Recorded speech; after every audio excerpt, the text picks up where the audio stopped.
Hey YTPC, John Meadows Soul Patch Piper, coming to you today with a tobacco review. My first tobacco review on my channel.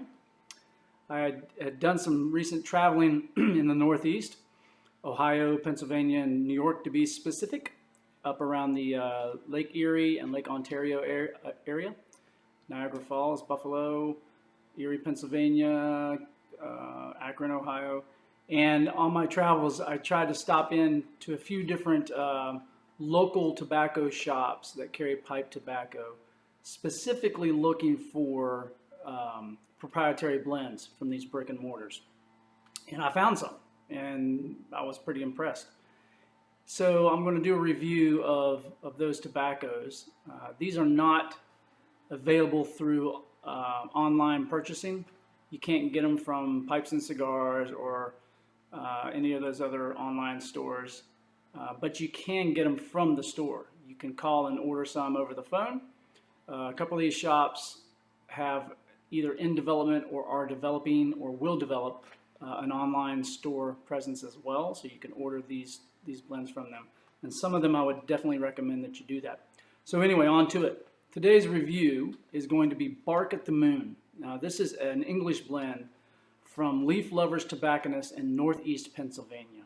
So when I went into the shop, the guy was really friendly, the owner, and who has these blends made. And I was telling him what I was after, and he, graciously took me to his array of jars of tobacco. And and I told him, I said, I'm after something that you guys may blend in house, not a rebranding of a Sutliff or a Cornell and Deal or anybody else's stuff. Because a lot of brick and mortars do that. They'll take, a Lane Tobacco and they'll slap their own unique name on it, but it's not blended there. It's just a rebranding, if you will. So I told him that I was after something they genuinely blended themselves, a recipe they came up with. And this was the first one he took me to. When he cracked that jar open, I didn't even have to put my nose over it. The aroma hit me immediately. Now, I'm a Latakia liker. I'm almost a Latakia lover. Well, okay, yeah, I do have a love affair with Latakia. I do like it. I'm not opposed to a lat bomb, some like Nightcap or some of these other heavy Latakia blends. I'm not opposed to that. They don't turn me off. It's not something I would go to every day. I don't think most guys would, but I do like the smell of Latakia. I love the presence of it in a blend and what it does. So when this smell hit me, I was immediately just like, whoa, dude, there's a lot of Latakia in that. And surprisingly, it does have a Latakia presence. It's not as much as I thought it was or would be. So when I look at this, there's definitely some Virginias in here. There's some Orientals, a touch of Perique, not much. I really can't detect the Perique, and then Latakia. But when you stick your nose in the bag, that's all it is. It's not a tin. It's not tinned. Man, that Latakia is really strong. It's really leathery. So not having smoked this, and I did not ask the guy for his impressions of this blend, how it smokes. I didn't want to do that. I didn't want to bias my impressions. When you light it and you smoke it, you realize this is not an untamable beast. This is a great, well-balanced blend. So I have a pipe here. This is just a basket billiard with a slightly bent saddle stem. I love this thing. This is one of the best pipes I have. It's a no name brand. I mean, it's imported from Italy, like a lot of basket pipes are. But I've already done the char light, so I'm going to light it up here. So what I'm looking at is what I detect on the initial light, and then flavor and the palate feel as it progresses through the bowl.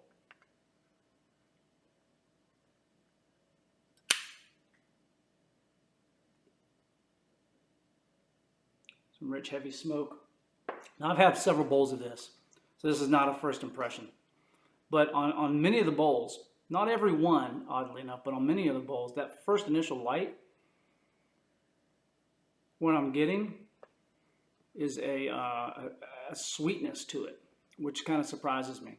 I'm thinking it's the casing. I did talk to the guy, and he did say that uh, there is a molasses-based casing in some of the tobaccos, probably the Virginias. Hmm. So what hit you initially, what hit me initially is leathery. This has a very pleasant leathery aroma, taste to it. The mouthfeel it's smoky, but it's not like over the top smoky. It's got some earthiness to it. The Perique, which is supposedly at 8%, I believe him, it's at 8%, but it's there. You know, normally on a vapor, when I retrohale, I get that spicy tingle in the back of my throat and through my nasal passages. I don't get that with this.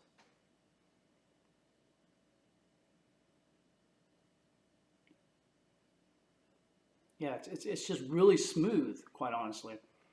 Um, you can taste a little, as the bowl progresses, you taste a little bit of sourness. It usually doesn't come out until you're a good third of the way through the bowl, quite honestly. Again, it's woodsy, it's smoky, but it's not over the top. And I can chief on these things pretty hard usually. My cadence is not as slow as it needs to be most of the time. I'm trying to learn that, trying to tame that part of my smoking. But man, even when I do, like just bear down on this thing, it is very, very pleasant. This could be an all-day smoke for me if I'm in the mood for an English. And I know a lot of guys don't smoke Latakia blends this time of year. It's vapor and Virginia season, right? But man, as far as I'm concerned, all year Latakia season. So other thoughts on this? As you get toward the finish of the bowl, I've noticed almost an herb, especially if I'm going slow. If I've slowed my cadence down toward the end, just to like keep away from the harshness. It doesn't get harsh, but I do focus on that on a lot of blends so that I don't like that harshness that typically comes on an English blend toward the end of the bowl. And that probably does come from my cadence. So I slow down. But what I detect on this is a little bit of an herbal, I won't say florally, but almost essence to it. It gets a little inconsistent in its flavoring toward the end of the bowl. All right, now I will say it does require a little bit of relighting. And as with most English blends for me, I do tend to dump the ash a couple times along the way. That's probably OCD on my part, but I think it's a good habit to be in. Works for me.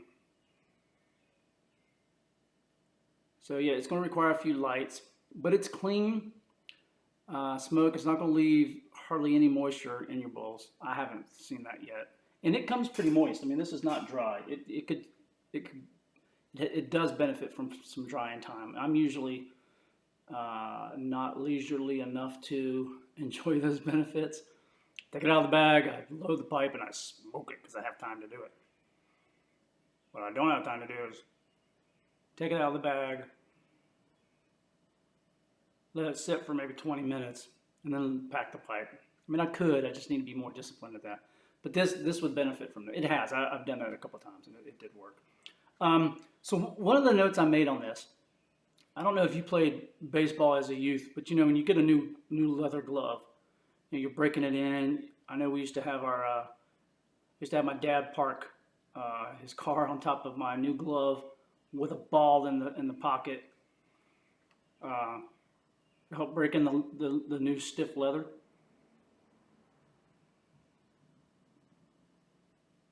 One thing I would do is when I'm out there, in between plays, I'm chewing on the laces. You ever do that as a kid? Chew on your ball glove laces? So I know this is going to sound nasty, but when I say leathery, that's kind of the impression I get from this. But it's a positive thing, okay? It's not a negative thing. I mean, if you chew on your leather laces from a ball glove, multiple days in a row, it gets nasty. But I'm talking about like a new glove and that new leathery feel, smell, taste. It's weird, I know, but that's what it reminds me of.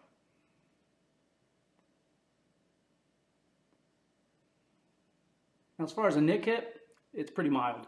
There's nothing here that's going to set you back. I didn't get the lump in the throat. There's certainly no head buzz or anything like that.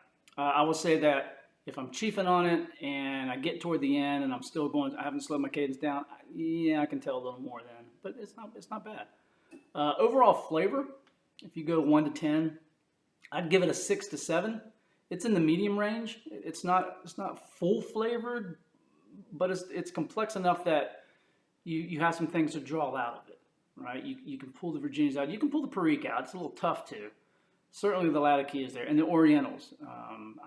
I can pull those out, and I'm not a developed palate at all. So this is all still relatively new for me. Now the overall strength, I gave it a 7. That's probably a bit high, quite honestly. But the mouthfeel is good. It doesn't like coat my mouth. I can definitely tell I've smoked a Latakia blend, but it's not nightcap. It's not a really strong hanging out in your mouth afterwards kind of feel.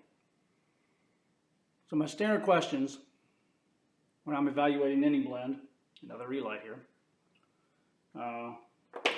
One is, can I detect the components? I think I've covered that, but yes, you can. But I would say they play well together. It's a good melange of flavors. Works. It's a well-balanced blend, quite honestly.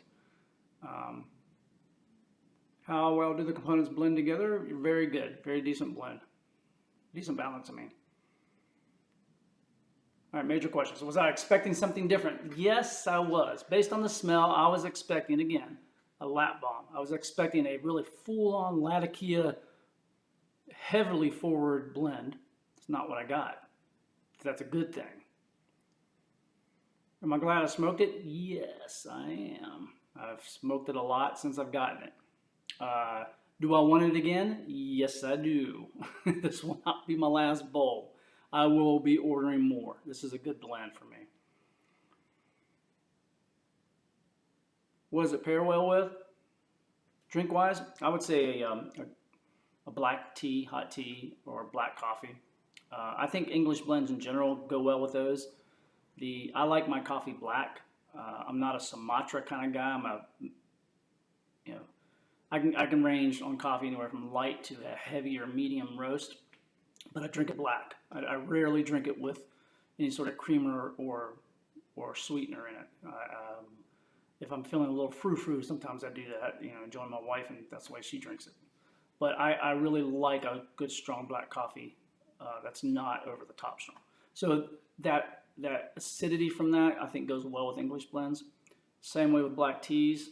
I do sweeten that a little bit of honey or some stevia is what I typically put in it.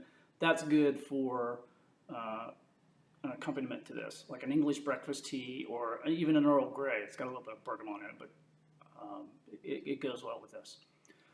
And then the last question is, where does it fit for me? Could I smoke this every day? Yeah. But I said no because I don't smoke Englishes every day. I'm almost an everyday English kind of guy.